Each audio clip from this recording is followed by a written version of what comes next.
नमस्कार साथियों, SBS study point के इस यूट्यूब चैनल पर आप सबका बहुत बहुत स्वागत है।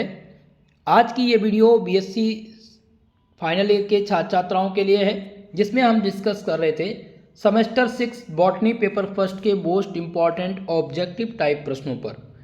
पिछली क्लास में हमने यूनिट नंबर 7 के मोस्ट इम्पॉर्टेंट ऑब्जेक्टिव टाइप प्रश्नों को डिस्कस किया था और आज की इस क्लास में हम यूनिट नंबर 8 के मोस्ट इम्पॉर्टेंट ऑब्जेक्टिव टाइप प्रश्न पर चर्चा करेंगे।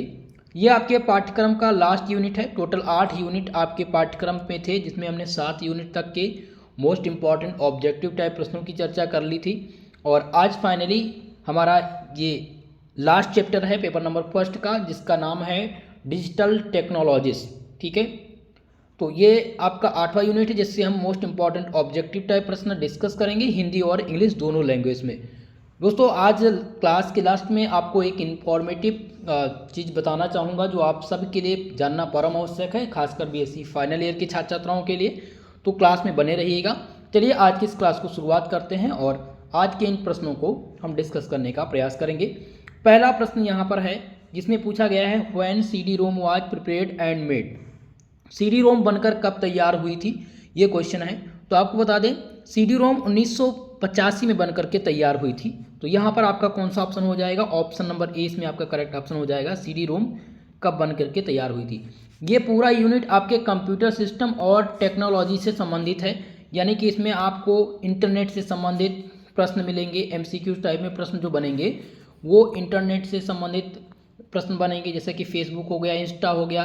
तो इसका इनके जो है खोजकर्ता कौन थे, इनके CEO कौन हैं, या इनकी स्थापना कब हुई थी, ये कब अस्तित्व में आया, ये कहाँ की कंपनी है। ठीक है, साथ ही साथ WWW क्या होता है।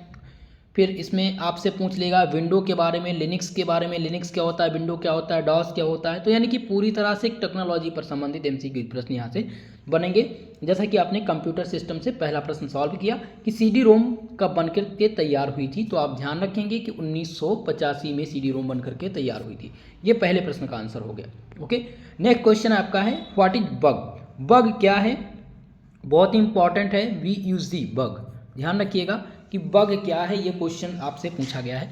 ऑप्शन आपके दिए गए हैं कि एक प्रकार का कंप्यूटर वायरस है, या फिर ये एरर इन कंप्यूटर कॉन्फ़िगरेशन है, और C ऑप्शन दिया गया एरर इन प्रोग्राम, और D ऑप्शन दिया गया है कि नन ऑफ दिस। तो आपको बता दें बग, जब भी बग की बात हो तो आप क्या बताएंगे? इसमें आपको ध्यान रखना है ये एरर इन प्रोग्राम क्या है। ये किसी भी प्रोग्राम में त्रुटि, किसी भी प्रोग्राम में, कंप्यूटर सिस्टम में किसी भी प्रोग्राम में जो त्रुटि होती है उसको क्या कहते हैं? उसको बग कहते हैं। ऑप्शन नंबर इसमें C आपका करेक्ट उत्तर हो जाएगा। ओके, चलिए दोस्तों, वीडियो को लाइक शेयर कर दीजिए। जो भी हमारे इस चैनल पर नए हैं, चैनल को सब्सक्राइब कर लीजिएगा। अगला प्रश्न दिया गया है ISO 1960 is related with.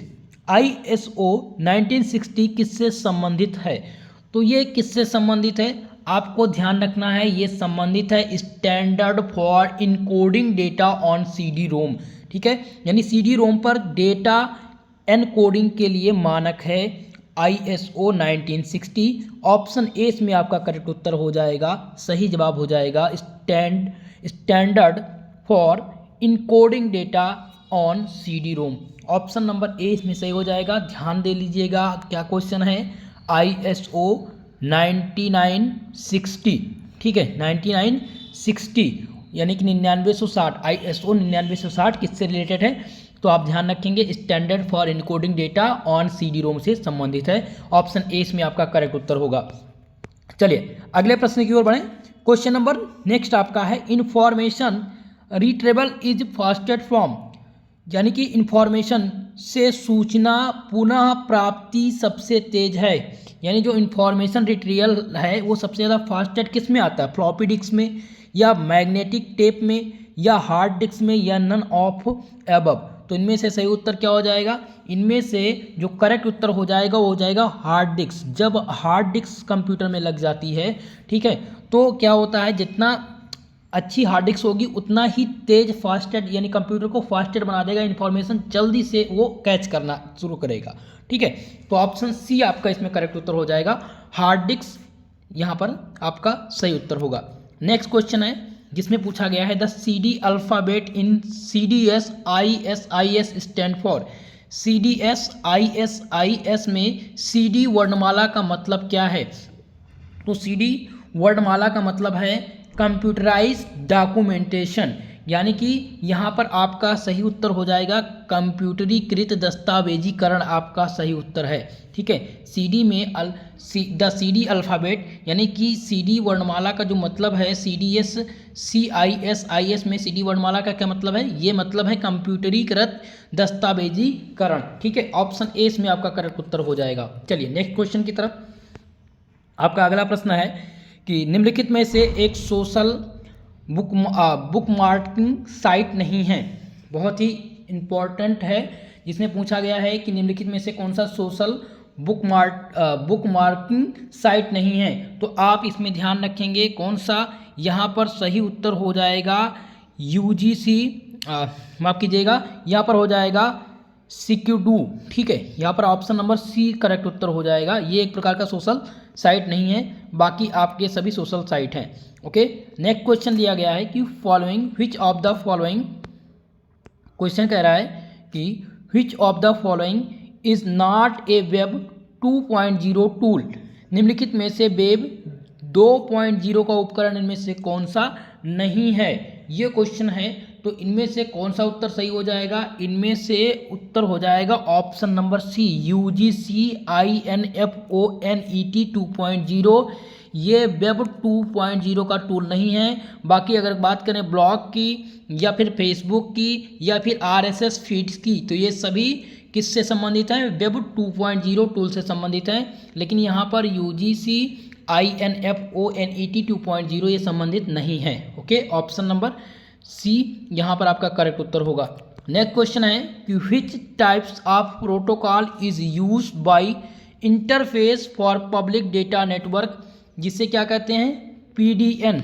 PDN को क्या कहते हैं? पब्लिक डेटा नेटवर्क कहते हैं। कभी कभी इसका फुल फॉर्म पूछ लिया जाता है कि what is the full form of PDN।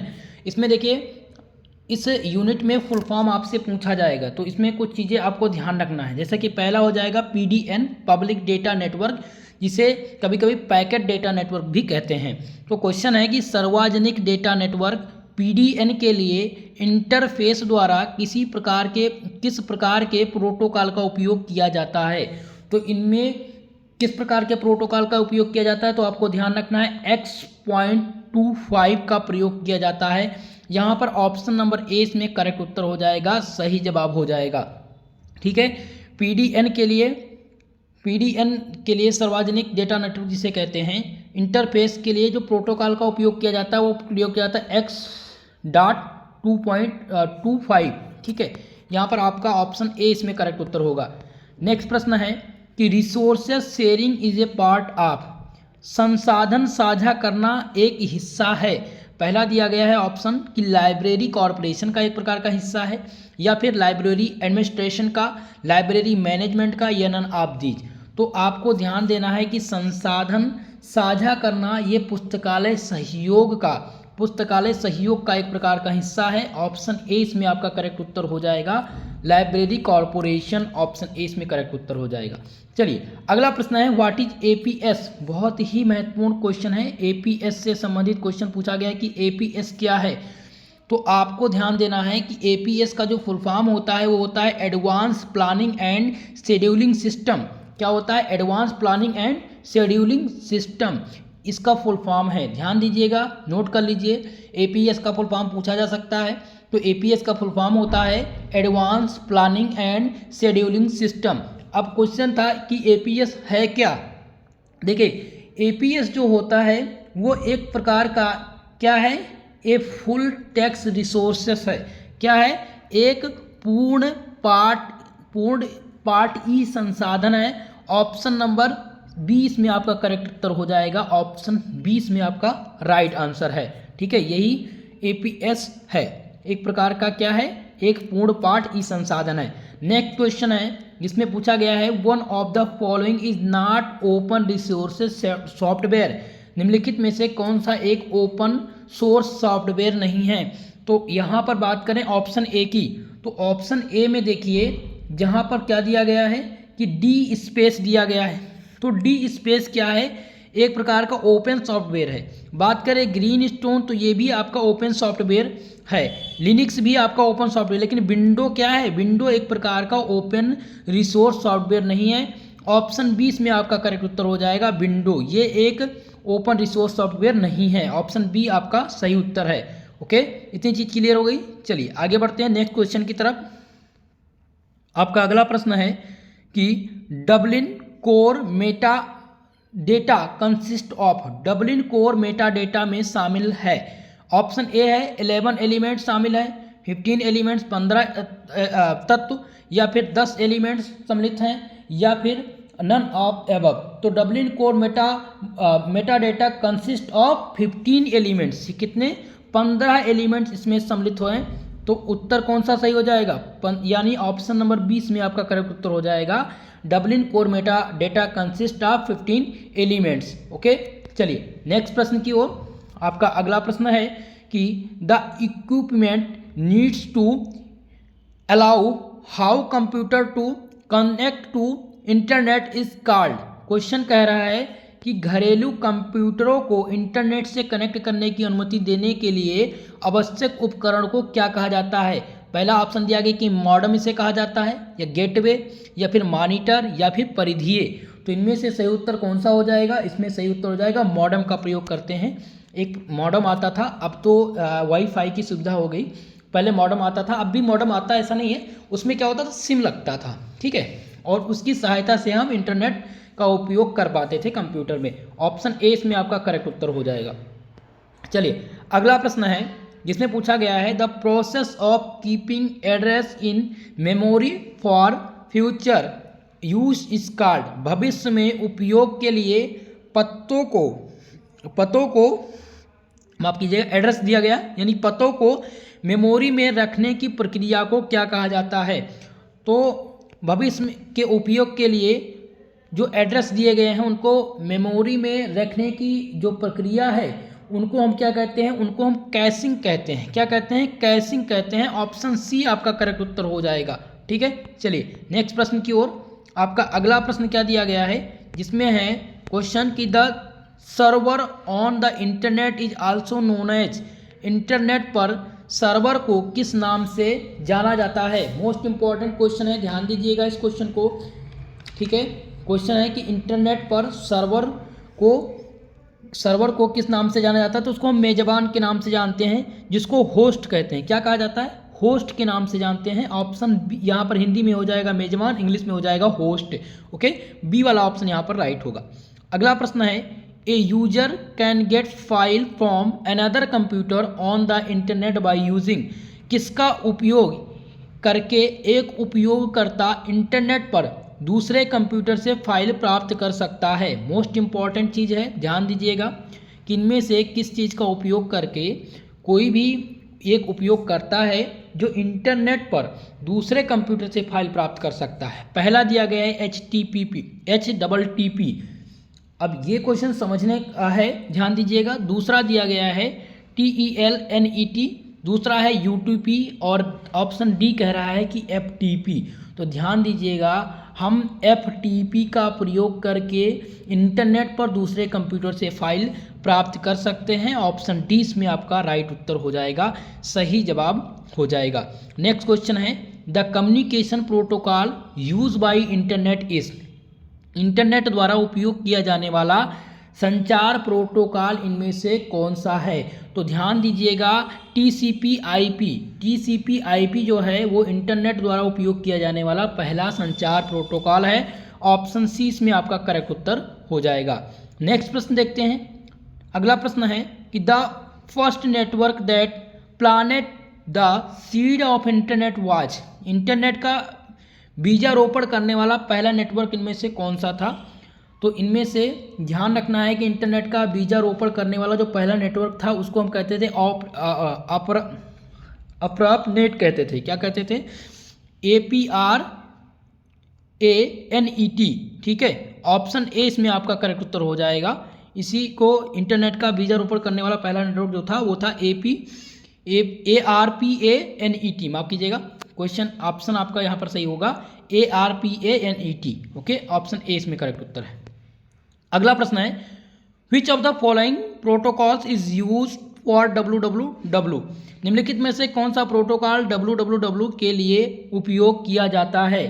ठीक है, तो इनमें से आपको ध्यान देना है कि जो HTTP है, HTTP का उपयोग हम www के लिए करते हैं। तो यहाँ पर आपका ऑप्शन नंबर बी सही होगा, करेक्ट उत्तर हो जाएगा option number B HTTP। Okay, चलिए नेक्स्ट क्वेश्चन है TCP is the commonly use protocol as. जो TCP है इसका हम कॉमनली यानी TCP का आमतौर पर इस्तेमाल किया जाने वाला प्रोटोकॉल इनमें से कौन सा है। तो आपको ध्यान रखना ट्रांसपोर्ट लेयर जो है उसका प्रयोग करते हैं। ट्रांसपोर्ट लेयर का प्रयोग हम कॉमनली यूज करते हैं किसके लिए, TCP के लिए। TCP is commonly use for protocol transport layer. Option number B आपका करेक्ट उत्तर हो जाएगा, सही जवाब हो जाएगा। चलिए आगे बढ़े, नेक्स्ट क्वेश्चन है Unix is N.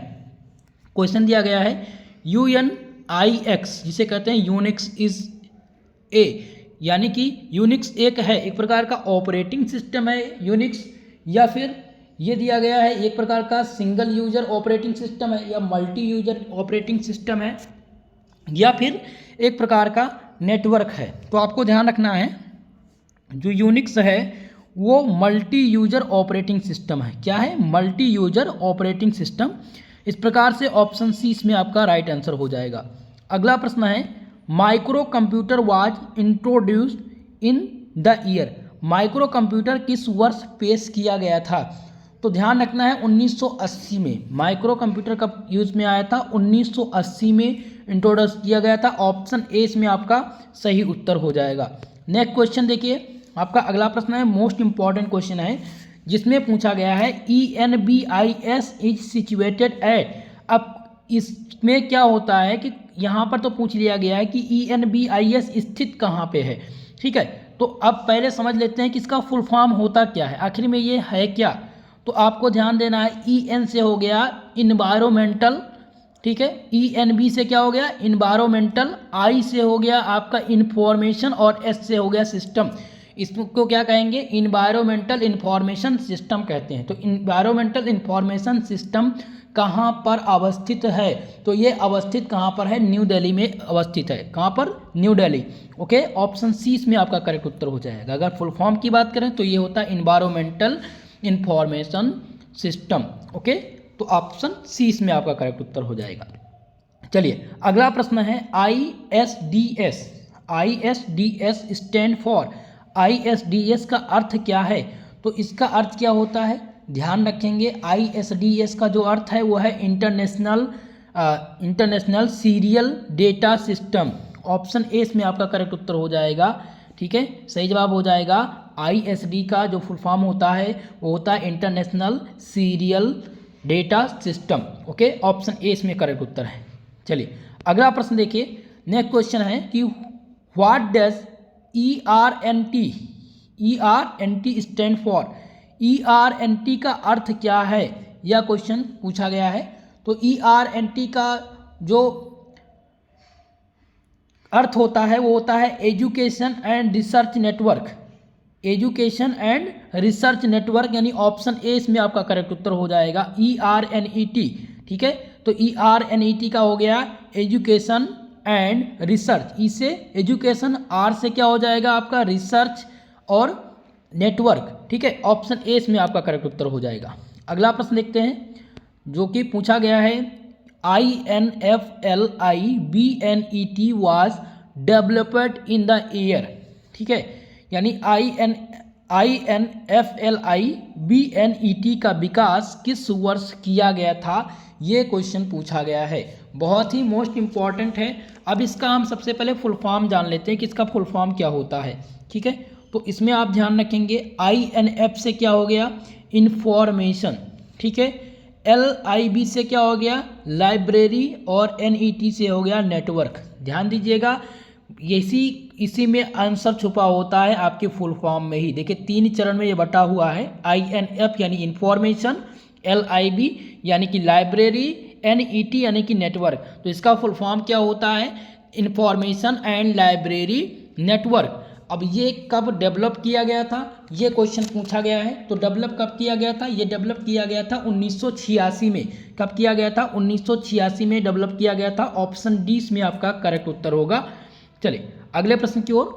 Next question आपका दिया गया है, जिसमें है कि जिसमें पूछा गया है NICNET का अर्थ क्या है। इसका फुल फॉर्म पूछा गया है, किसका, NICNET का। तो इसका जो फुल फॉर्म होता है दोस्तों, वो होता है नेशनल इंफॉर्मेटिक्स सेंटर नेटवर्क। क्या कहते हैं इसको, नेशनल इंफॉर्मेटिव सेंटर नेटवर्क कहते हैं। ठीक है, अब यहाँ पर क्वेश्चन देखिए, इसमें कैसे आप ढूंढ पाएंगे। यहाँ पर दिया गया एन से क्या हो गया, नेशनल, आई से क्या हो गया, इंफॉर्मेटिक्स, सी से क्या हो गया, सेंटर, और NET से हो गया नेटवर्क। ओके, तो यहाँ पर कौन सा ऑप्शन सही हो जाएगा, जल्दी से सभी लोग बताइए। तो यहाँ पर हो जाएगा option number B, national informative centre network आपका सही ऑप्शन हो जाएगा। यही फुल फॉर्म इसका है। चलिए हिंदी में देखें तो राष्ट्रीय सूचना विज्ञान नेटवर्क केंद्र नेटवर्क, ये आपका सही उत्तर है। अगला प्रश्न है, MARC second was introduce in the year. MRC second को किस वर्ष पेश किया गया था। तो इसका फुल फॉर्म होता है मशीन रीडेबल कैटलॉगिंग। ठीक है, अब इसको इंट्रोड्यूस कब किया गया था, इसको इंट्रोड्यूस किया था 1967 में। कब किया गया था, 1967 में इसको डेवलप किया गया था, इंट्रोड्यूस किया गया था। ऑप्शन नंबर ए इसमें आपका करेक्ट उत्तर हो जाएगा। मेरे प्यारे दोस्तों, आज की इस क्लास में हमने आपके लास्ट यूनिट के यानी यूनिट नंबर 8 के मोस्ट इंपॉर्टेंट जो ऑब्जेक्टिव टाइप प्रश्न थे उनकी चर्चा कर ली है। आज आपका पेपर नंबर फर्स्ट के यूनिट बाय यूनिट जो MCQ सीरीज थी वो समाप्त हो रही है। अब आपको जो मैं कराऊंगा लास्ट में, वो अब आपको मॉडल सॉल्व पेपर में देने वाला हूँ 100 क्वेश्चंस के, 100+ क्वेश्चंस के मैं आपको MCQs की सीरीज लाऊंगा, यानी कि मॉडल सॉल्व पेपर लाऊंगा। लगभग वो 10 सॉल्व पेपर मैं कराऊंगा प्रत्येक पेपर के, ताकि कहीं से भी MCQ बने आप लोग उसको हल कर पाएँ। तो दोस्तों वीडियो को जोरदार तरीके से सभी दोस्तों में शेयर कीजिएगा जिनका भी ऑब्जेक्टिव एग्जाम होना है, ताकि सभी लोग इस वीडियो से लाभ प्राप्त कर सकें और अपनी अच्छी तैयारी कर सकें। इस क्लास का PDF आपको टेलीग्राम चैनल पर कंप्लीटली आज दे दिया जाएगा, क्योंकि 8 यूनिट के आपको यूनिट बाय यूनिट मैं टेलीग्राम पर प्रोवाइड करा दूंगा, और जो व्हाट्सएप ग्रुप पे है उनको व्हाट्सएप ग्रुप पे मिल जाएगा। ठीक है, ताकि आप लोग एक बार पुनः से जितने भी छात्र छात्रा हमसे जुड़े हुए हैं, 8 यूनिट जब आपकी कंप्लीट हो जाएगी, एक बार पुनः से 2 बार आप रिवीजन कर लीजिएगा वीडियोस के, और उसके बाद में PDF खुद से सॉल्व कर लीजिएगा। क्योंकि जो मैं PDF आपको देने वाला हूं उसमें मैं आंसर शीट नहीं दूंगा, ध्यान दीजिएगा, आंसर शीट मैं नहीं देने वाला हूं। लास्ट में मैं प्रयास करूंगा कि आंसर शीट मिल जाए, लेकिन मैं इसलिए unit by unit answer sheet नहीं दूंगा, ताकि आप लोग इस वीडियो को देखें 2 बार, और खुद से जब उसको सॉल्व करेंगे तो आपको गलती का पता चलेगा कि आप गलत कहाँ पर कर पा रहे हैं। अगर मैं टिक लगा कर दे दूंगा तो आप उसको तैयार कर ले जाएंगे, फिर आपके दिमाग में कोई और सीट नहीं होगा। ये आपका एक प्रकार का टेस्ट रहेगा कि आपने पढ़ा है तो क्या आपके दिमाग में वो सारी चीज़ें फीड हैं या नहीं। इसलिए मैं आंसर शीट देने का प्रयास नहीं करूँगा। आप लोग जिद करते हैं कि आंसर शीट भी दीजिए, ठीक है, लेकिन मेरे हिसाब से अभी आंसर शीट आपको देना नहीं आवश्यक नहीं है। ये इसलिए है क्योंकि आपके दिमाग में वो सारी चीज़ें फीड रहें, आप वीडियो देख करके जाएं, और जब आपको PDF मिले तो आप उस PDF को खुद से सॉल्व करें और रफ पेज पर एक आंसर शीट खुद से बनाएं। ओके, तो आप सभी को मेरी बात जो मैं बता रहा हूँ ये कैसी लगी। अगर और कोई आप अपनी राय अपनी तरफ से देना चाहें तो कमेंट बॉक्स में कमेंट करके बताइएगा, और जो भी आपकी समस्या है वो आप पूछ सकते हैं। मैं कमेंट बॉक्स में आपके क्वेश्चंस का जवाब देने का प्रयास करूँगा। दोस्तों टेलीग्राम चैनल पर आपको मिलेगा लिंक, डिस्क्रिप्शन बॉक्स में है PDF का। ओके, ध्यान दीजिएगा। तो आज के लिए बस इतना ही, मिलते हैं नेक्स्ट वीडियो में, तब तक के लिए जय हिंद, जय भारत।